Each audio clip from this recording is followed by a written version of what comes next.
Peer system বুঝে কিন্তু মানে না কেন? কারণ নমিনেশন বাণিজ্য বন্ধ হয়ে যাবে, ব্যবহার বন্ধ হয়ে যাবে, ব্যবহার বন্ধ হয়ে যাবে।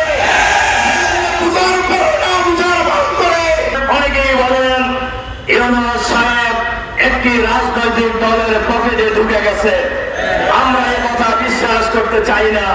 ইউনূস সাহেব কোন রাজনৈতিক দলের পকেটে ঢুকছে, তবে আমরা বিশ্বাস করি ইউনূস সাহেবের আশেপাশে যারা আছেন অনেকেই এই ষড়যন্ত্রের সাথে জড়িত, অনেকেই একটি দলের পকেটস্থ হয়ে এই দেশকে আবার বিভাজগামী করার ষড়যন্ত্রে লিপ্ত।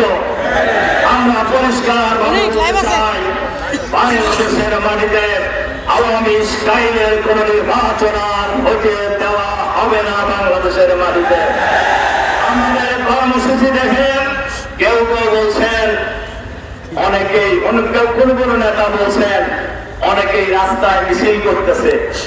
আমি সেই বন্ধুদেরকে বলতে চাই, আপনি তো ছিলেন বিদেশে, আরাম আয়েসে বাংলো বাড়িতে, কাজে এটা গোটা দুনিয়ার মানুষই জানে, গোটা দুনিয়ার মানুষ এটাও জানে। রাজপথে লড়াই সংগ্রামের মধ্য দিয়ে, জীবন দেওয়ার মধ্য দিয়ে আমরা ফ্যাসিবাদী সরকারকে বিদায় করেছি। আমরা এই দাবি আদায়ের মধ্য দিয়ে বিশ্বের সেরা নির্বাচনের পরিবেশ আমরা নিশ্চিত করব ইনশাআল্লাহ।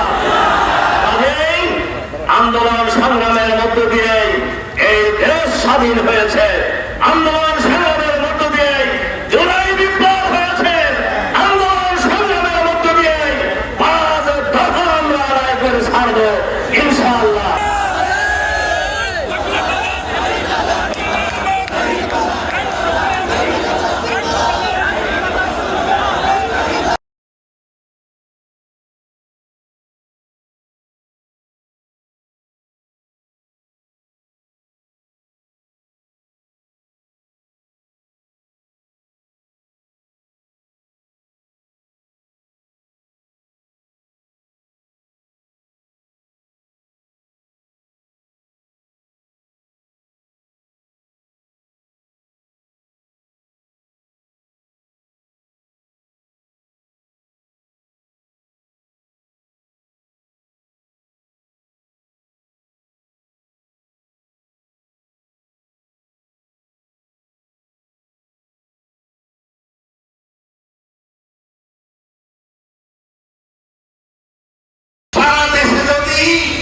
একবার ভোট পাই, সবের মধ্যে যদি একটা ভোট পায় তাহলে সেই পার্টির 3টা সিট পাবে।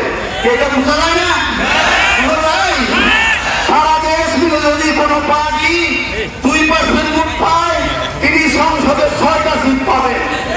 সারা দেশে মিলে যদি 10% ভোট পায়, তিনি সংসদে 30টা আসন পাবেন। কোন বড় দল যদি 40 ভাগ ভোট পায়, তাহলে তিনি 120টা সিট পাবেন।